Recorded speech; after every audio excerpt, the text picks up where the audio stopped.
we reported earlier, there is a lot of debate and questions over the Senate's bipartisan border bill. But what exactly is in the bill, and what about the efforts in the House to impeach Homeland Security Secretary Alejandro Mayorkas? Here to discuss the future of the bill and the political strategy at work by both parties is senior fellow at the Common Sense Society, Christopher Bedford. Chris, great to have you back on. First off, I want to get your analysis of what's happening with this bill. Your thoughts?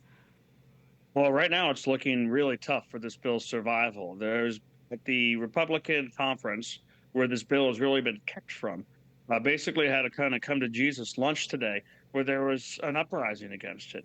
This is something that Mitch McConnell, the Republican leader, has really tried to push through and elbow through, largely tied to his ability to get funding to the Ukraine war, which he considers kind of his last major political act. But cutting out so many Republicans from it has led to a lot of discontent. For example, Senator Mike Lee today pushed forward a resolution that Republicans be given the average amount of time, 2 to 3 weeks, to read this bill before it had to be voted on. Mitch McConnell voted against that, but the Republicans are actually able to pass it. And right now, we know it's dead on arrival in the House of Representatives. Speaker Johnson said no shot, but now it looks like that reality may even be true for the Senate. Chris, let's talk about the Democrats now. I mean, do you think that they're legislating in good faith here, or simply just pushing this bill through knowing that Republicans, are going to reject it? I hate to say it, but I do not think that they are legislating in good faith. Right now, the Democrats have recognized that the border is a major issue for them. Aside from some of the most vocal members of their base and some of the nonprofits, the border is something that Americans across the board are really concerned about. So they want to do something. But now you see President Joe Biden out there saying, well, I need congressional action in order to make this work. I need you to do something to fix it. But everyone actually knows that there was no congressional action to break it. The border was fairly secure under the last administration, historically so. So that line doesn't work anymore politically.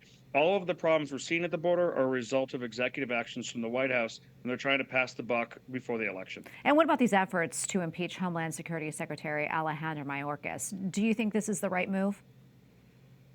I think they've got a good reason. I think, yeah, it's worthwhile for Republicans to actually try to hold him to account and to air some of this dirty laundry, and the fact that the border is so clearly not secure. I mean, that used to be something that you may hear about here, you may hear about in Fox or read about, but now it's gotten so bad that people feel it in the northern cities. It's being covered by local news channels. It's being covered by groups that tried to hide this for a long time. No, I don't think that Mayorkas actually will be impeached, but I think it's worth investigating for Republicans, at least politically. Chris, we have about 30 seconds left or so, but final thoughts on the border. The border's a problem that's actually finally reached Chicago, Boston, Washington, D.C., the city I've lived for 20 years. You can really see it.